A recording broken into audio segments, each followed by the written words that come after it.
Hello friends, मैं गौरव और मंगलयान को अर्थ से मार्स तक पहुंचने में 9 महीने लग गए थे, लेकिन अब ये दूरी तय करने में लगने वाले हैं सिर्फ और सिर्फ 100 दिन। नामुमकिन सा लग रहा होगा, राइट? लेकिन इस अनबिलीवेबल चीज को पहली बार नासा के वैज्ञानिकों ने बिलीवेबल करके दिखाया। दरअसल प्रेजेंटली नासा 2 ऐसे न्यूक्लियर पावर्ड रॉकेट्स पर काम कर रहा है जिनकी स्पीड और पावर दुनिया के वेल डेवलप्ड स्पेसएक्स के फैल्कन रॉकेट्स के मुकाबले 5 गुना ज्यादा है। इसका मतलब समझ रहे हो? जहां अर्थ से प्लूटो तक का डिस्टेंस तय करने के लिए 10 साल से भी ज्यादा समय लग जाता था, वहीं ये डिस्टेंस हम 4 सालों के अंदर अंदर पार कर सकते हैं। पर क्या हकीकत में इस टेक्नोलॉजी का आज के समय में ऑपरेशनल हो पाना संभव है? क्योंकि स्पेस ट्रैवल में एज यू नो दुर्घटना से देर भली। इफ यस, तो नासा कैसे इतनी हाई स्पीड को अचीव कर रहा है? पिछले 100 सालों में स्पेस ट्रैवल को लेकर हमारे आइडियाज काफी चेंज हो चुके हैं। 1657 में लोगों को लगता था कि पटाखों की मदद से किसी भी बड़े रॉकेट को स्पेस तक प्रोपेल किया जा सकता था। अगर देखा जाए तो ये आइडिया इतना भी बुरा नहीं है, क्योंकि सिर्फ लिक्विड या सॉलिड फ्यूल को जलाकर एनर्जी क्रिएट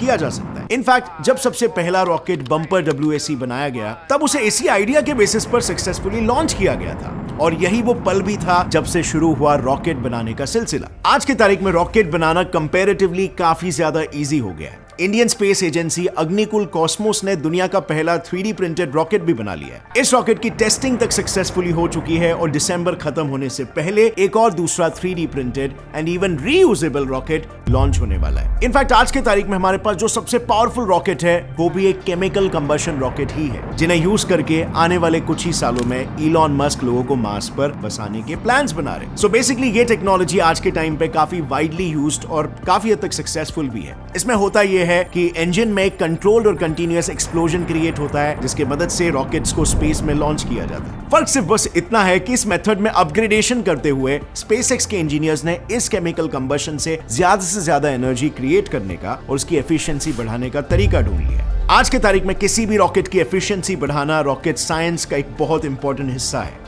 अब रॉकेट साइंस का नाम पहले से ही बदनाम है, क्योंकि लोगों को लगता है ये बहुत ही ज्यादा कॉम्प्लिकेटेड है, लेकिन असल में इसे समझना काफी सिंपल है। इसमें लिटरली फंडामेंटल लेवल पर एक लॉ यूज होता है, जो है Newton's 3rd law of motion.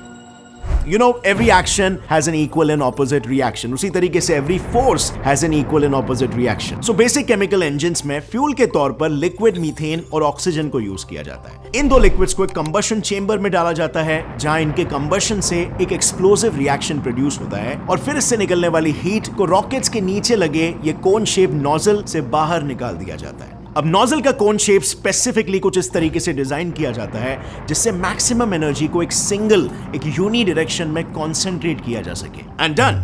अब आएगा न्यूटन का 3rd law of motion into play. नीचे की तरफ निकलती एनर्जी रॉकेट को ऊपर की तरफ पुश करती है और इस फोर्स को कहते हैं थ्रस्ट। एक रॉकेट इंजन जितना ज्यादा थ्रस्ट प्रोड्यूस करेगा, रॉकेट उतना ही ज्यादा तेजी से ऊपर की तरफ उठेगा। And that's it. यही है बेसिक रॉकेट साइंस, जिसको काफी कॉम्प्लिकेटेड कहा जाता है। अब ऑब्वियसली हम सिर्फ इसके फंडामेंटल्स की बात कर रहे हैं। एडवांस रॉकेट्स में काफी एडवांस लेवल की इंजीनियरिंग होती है, एंड दैट्स अनदर स्टोरी। लेकिन ऐसे ही रॉकेट्स को यूज करके नासा का मेन ऑब्जेक्टिव है 2025 तक इंसानों को फिर एक बार चांद पर भेजना, जिसकी तैयारियां जोरों शोरों से चल रही है। लेकिन यहीं पर एग्जैक्टली आती है एक मेजर प्रॉब्लम। हम सदियों से यही केमिकल कंबशन टेक्निक को यूज करते आ रहे हैं, और इस टेक्निक के अपने आप में काफी बड़े लिमिटेशंस हैं। इसका एक सबसे बड़ा लूपहोल यह है कि लिक्विड फ्यूल को जलाकर एनर्जी क्रिएट करना एक बहुत ही इनएफिशिएंट प्रोसेस है। In the end you won't believe, but हम फ्यूल का सिर्फ 1/3 से भी कम हिस्सा ही एनर्जी में कन्वर्ट कर पाते हैं। इन केमिकल रॉकेट्स को मैन्युफैक्चर करना भी बहुत ही एक्सपेंसिव होता है। I mean, अगर आप कैलकुलेट करो तो सिर्फ एक छोटे से आधे किलो के सैटेलाइट को स्पेस तक पहुंचाने में 8.28 लाख रुपीस जितना खर्चा हो जाता है, जिसमें ज्यादातर पैसा तो फ्यूल में ही खर्च हो जाता है। इसके अलावा don't forget another major limitation, chemical engines से स्पेस ट्रैवल करना बहुत ही स्लो और टाइम कंज्यूमिंग प्रोसेस है। फॉर एग्जांपल, अगर अभी के बेस्ट रॉकेट फैल्कन हेवी को यूज करें तो भी हमें मार्स तक पहुंचने में अराउंड 7 महीने लग जाते हैं। मतलब इतने टाइम तक एस्ट्रोनॉट्स को अपना वक्त लो ग्रेविटी एनवायरनमेंट में गुजारना पड़ता है। And you won't believe, low gravity में सबसे ज्यादा दिनों तक रहने का रिकॉर्ड रशियन कॉस्मोनॉट वैलेरी पोलियाकोव के पास है, जो उन्हें मजबूरी में 438 दिनों तक यानी 15 महीने महीनों तक स्पेस में बिताते हुए बनाना पड़ा। इतना टाइम स्पेस में बिताने की वजह से उनके बोन्स और मसल्स इतने वीक हो गए थे कि वापस आने के बाद अर्थ की ग्रेविटी से रीएडजस्ट करने में ही उन्हें 8 महीने लग गए। यानी अगर एस्ट्रोनॉट्स को केमिकल इंजन्स की मदद से मार्स पर भेजा गया तो मार्स पर इंसानों का पहला कदम शायद एक व्हील चेयर पर होगा, शू प्रिंट की जगह पर व्हील प्रिंट होगा। और इसीलिए इन्हीं कॉन्सिक्वेंसेस से बचने के लिए नासा के पास एक ब्रिलियंट सोल्यूशन है। NASA department of energy DOE के साथ कोऑर्डिनेट करके nuclear powered rocket engines design कर रहा है। इनफैक्ट नासा के पास 2 तरह के न्यूक्लियर पावर्ड रॉकेट्स के डिजाइन्स भी रेडी है। पहला न्यूक्लियर थर्मल रॉकेट इंजन्स और दूसरा न्यूक्लियर इलेक्ट्रिक रॉकेट इंजन्स। एक न्यूक्लियर थर्मल रॉकेट इंजन एक नॉर्मल केमिकल इंजन से ज्यादा डिफरेंट नहीं है, बट फिर भी वो उनसे 2 गुना ज्यादा एफिशिएंटली एनर्जी प्रोड्यूस कर सकता है। अब ये कैसे होता है ये समझना काफी सिंपल है। देखो, ये रॉकेट न्यूक्लियर रिएक्शन से सबसे पहले तो भारी मात्रा में हीट प्रोड्यूस करता है और फिर जैसे ही रिएक्टर के बीच में से लिक्विड हाइड्रोजन को एज अ फ्यूल पास किया जाता है, हीट की वजह से लिक्विड हाइड्रोजन गैस में कन्वर्ट होता है और फिर रॉकेट के नोजल से हाई स्पीड्स में बाहर आता है। अब आप कहोगे कि नॉर्मल रॉकेट्स में भी तो ऐसा होता है, तो फिर डिफरेंस क्या है? तो चलो इसे एक सिंपल से इक्वेशन से समझते हैं। किसी भी रॉकेट की एफिशिएंसी को मेजर करने के लिए इंजीनियर्स यूज करते हैं स्पेसिफिक इंपल्स। इसे मेजर किया जाता है कुछ ऐसे, thrust force divided by fuel flow rate. इसमें बस याद रखने वाली चीज ये है कि जितनी जल्दी फ्यूल रॉकेट की नोजल से बाहर आएगा उसका स्पेसिफिक इंपल्स उतना ही ज्यादा होगा। यानी रॉकेट की एफिशिएंसी बढ़ानी है तो बाहर आते फ्यूल की स्पीड को भी बढ़ाना होगा। नॉर्मल कंबशन इंजन्स में फ्यूल की स्पीड होती है 4 किलोमीटर प्रति सेकंड, जो काफी फास्ट है। बट एक न्यूक्लियर थर्मल रॉकेट इंजन में हाइड्रोजन 8 किलोमीटर प्रति सेकंड के स्पीड से बाहर निकलता है, यानी नॉर्मल से 2 गुना ज्यादा। और इसीलिए specific impulse and hence efficiency भी 2 गुना ज्यादा बढ़ी। है ना एकदम सिंपल सा कॉन्सेप्ट और उतना ही असरदार भी। इसके अलावा दूसरा डिजाइन है न्यूक्लियर इलेक्ट्रिक इंजन। इसमें एनर्जी जनरेट करने का कॉन्सेप्ट सेम ही है, बस यहाँ पर एक कंट्रोल्ड एक्सप्लोजन की बजाय न्यूक्लियर एनर्जी को यूज करके पहले इलेक्ट्रिसिटी प्रोड्यूस की जाती है और पीरियोडिक टेबल के इस ज़ीनॉन एटम्स को आयोनाइज करके उन्हें नोजल से बाहर निकालकर एक्सेलरेशन जनरेट किया जाता है। But let me tell you one more thing. बाहर निकलते ज़ीनॉन की स्पीड होती है 40 किलोमीटर प्रति सेकेंड, यानी न्यूक्लियर थर्मल रॉकेट्स से भी 5 गुना ज्यादा, और इसी वजह से एफिशिएंसी भी 5 गुना ज्यादा। Amazing, right? इसीलिए नासा के साइंटिस्टों का कहना है कि हम न्यूक्लियर इलेक्ट्रिक इंजन्स को यूज करके आराम से 100 दिनों के अंदर ही मार्स पर पहुंच सकते हैं। इतना ही नहीं, एक न्यूक्लियर इंजन से बना रॉकेट एस्ट्रोनॉट्स को सिर्फ 4 सालों के अंदर अर्थ से प्लूटो तक पहुंचा सकता है। अब 4 साल सुनने में बहुत ज्यादा लग रहा होगा, लेकिन ये मत भूलो कि यही डिस्टेंस कवर करने के लिए न्यू होराइजन स्पेसक्राफ्ट, जिसने प्लूटो की हमें पहली HD फोटोज खींच के दी, उसे खुद 10 साल लग गए थे। और अब अगर देखा जाए तो नासा के कई सारे सैटेलाइट्स में इलेक्ट्रिक आयन इंजन्स ही यूज होते हैं। तो इससे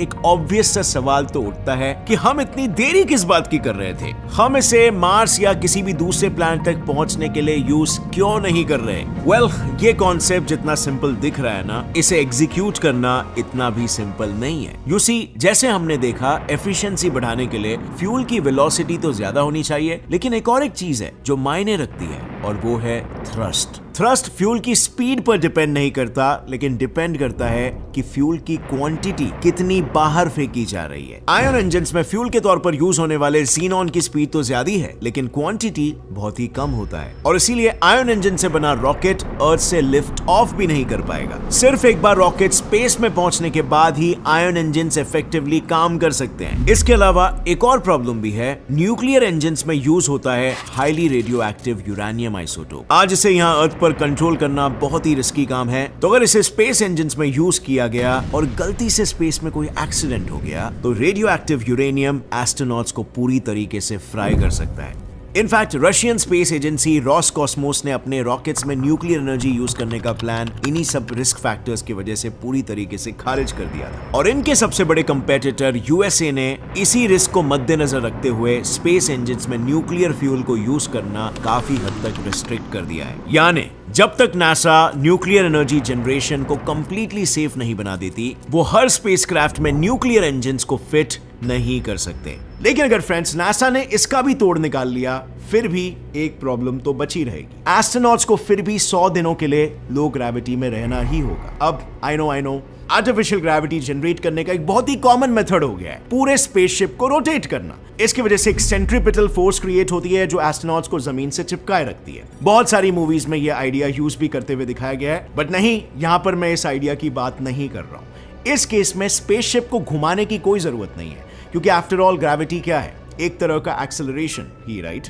तो बस अगर हम रॉकेट को एक कांस्टेंट 2.8 मीटर्स पर सेकंड की स्पीड से एक्सेलरेट करें, तो बस अगर हम रॉकेट को एक कांस्टेंट 9.8 मीटर्स पर सेकंड की स्पीड से एक्सेलरेट करें, तो स्पेसशिप के अंदर भी अर्थ जैसे ही ग्रेविटी जनरेट किया जा सकता है। तो अब आप बताओ, अगर न्यूक्लियर पावर्ड रॉकेट से स्पेस ट्रैवल इतना आसान हो गया, तो उसके और क्या क्या इंप्लीकेशंस हो सकते हैं? लिखिए अपना जवाब नीचे कमेंट सेक्शन में। और हाँ, अगर इस वीडियो से आपको कुछ भी नया सीखने मिला, एक लाइक जरूर ठोकना।